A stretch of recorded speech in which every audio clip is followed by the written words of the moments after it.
Hey guys, so Alyssa here, and today I shall be talking about more books that I just couldn't get into. So if you missed the previous two installments in this series, I'll link them either above or below. But basically, it's just me talking about books that I DNF'd for various reasons. Sometimes I don't have many reasons, and sometimes I have a lot of reasons. It's not the type of thing that I wanted to put in my wrap-up, so let's just get right into it. If you hear dogs, it's because there are dogs barking outside, and there are also chickens that run around. Yeah, don't ask. The first book that I should be talking about is The Vanders of 141st Street by Karina Yan Glasser. I just really couldn't get into this one. I think I got like 40-50 pages in and just couldn't hold my interest. It has a cute storyline and should be cute and should be entertaining and should be fun, but it just kind of isn't. Again, there's really nothing bad. I don't know if other people would dislike it. I just didn't connect with any of the characters, and just something was lacking. The next one is And the Ocean Was Our Sky by Patrick Ness. This book came out, I think, this year or the end of last year, sometime semi-recently. And the cover was pretty, and I was like, oh, I kind of want to pick that up. And it's like a short book, and I previously really enjoyed, was that Monster one by him? I forget. This one was so beyond boring. It was sad. I was listening to it on audiobook, and I was literally like halfway through, and the audiobook is, I think, maybe 3 hours long, so it wasn't like it was taking me 9 years. I just literally did not care.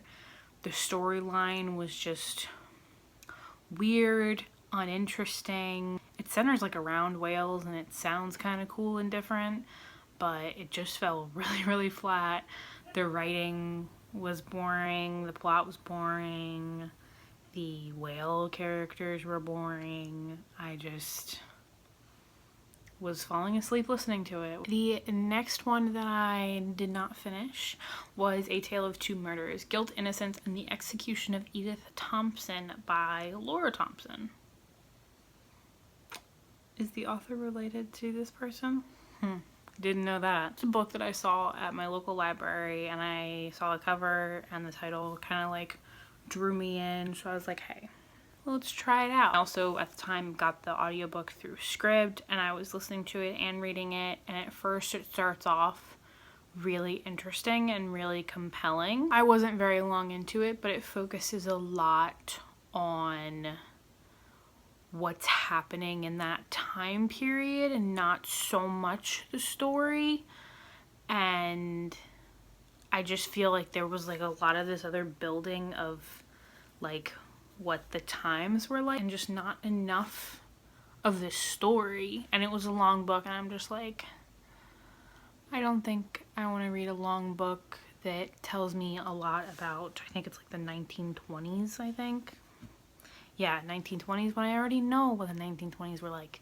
Not great times, so I just DNF'd it. The next book I actually recently hauled, and it's kind of a little bit sad that I'm already like DNFing it, and that is The Reader by Tracy Chee. This was a case of, was it outright bad or boring or uninteresting? No. Was it not having anything going on? No. Like, there were things happening. I just wasn't connecting to the story. I've tried multiple times to start the first like 20-30 pages of this book, and every time I don't connect with what's going on. And again, I was listening to the audiobook, I was reading along with it, and I just didn't connect. And it has an interesting plot. It had technically interesting things going on, but I don't know if it was just the writing that was not keeping me interested, keeping me engaged, or what it was, but it just fell flat. The next one I actually probably have the most thoughts about for probably reading the least amount of, and that is The Escape Room by Megan.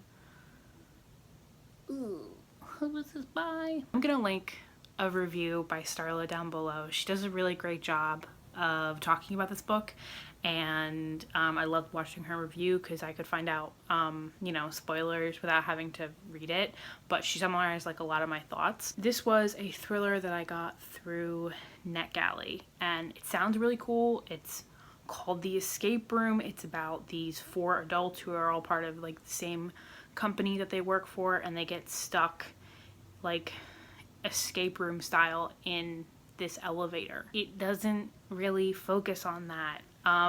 It keeps flashing back to this other storyline about this girl that I don't care about, that I didn't want to know about. I wanted to know about what was happening with these people in this escape room. It did too much, especially like flashbacks that weren't interesting within themselves. Like, it's one thing if we're flashing back, but at least it's interesting. And the flashback has its own storyline. I felt like a lot of it was just the author telling me and not showing me how people were.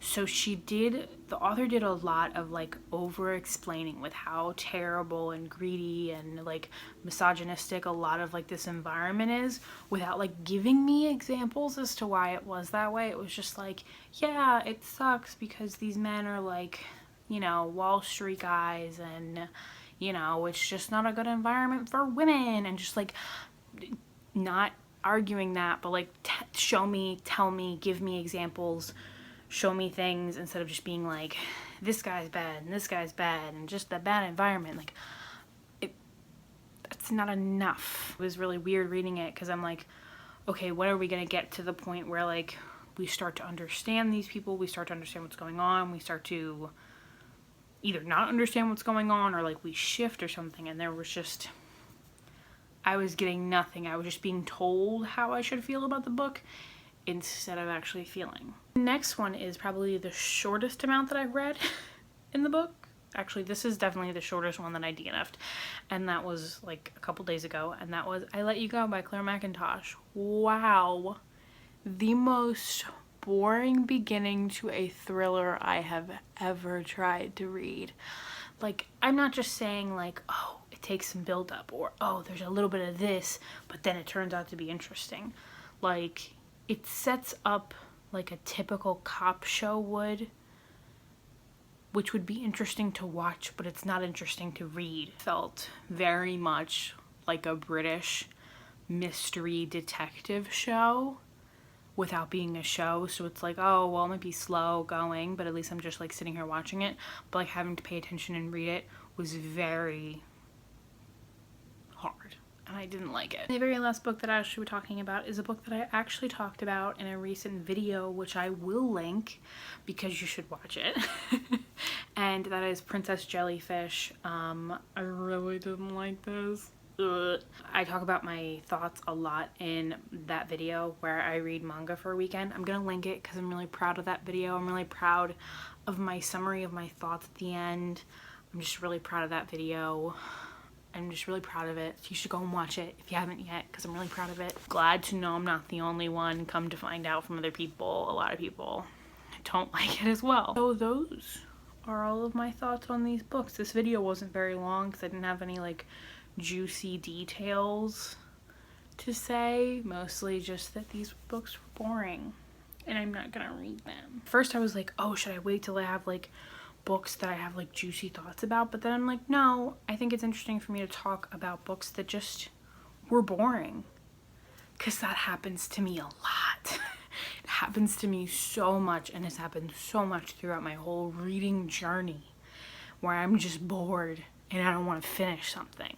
So I think it's a good little breakup, because I feel like my other ones I had a lot of juicy thoughts on, but this one, these just were boring. I did not care for them. If you've read any of these books, let me know what you thought down below. I would love to know. And if you want to, I make bookish videos every single week. You can go ahead and subscribe. And I hope you guys enjoyed this video, and I hope I'll see you in the next one. Bye.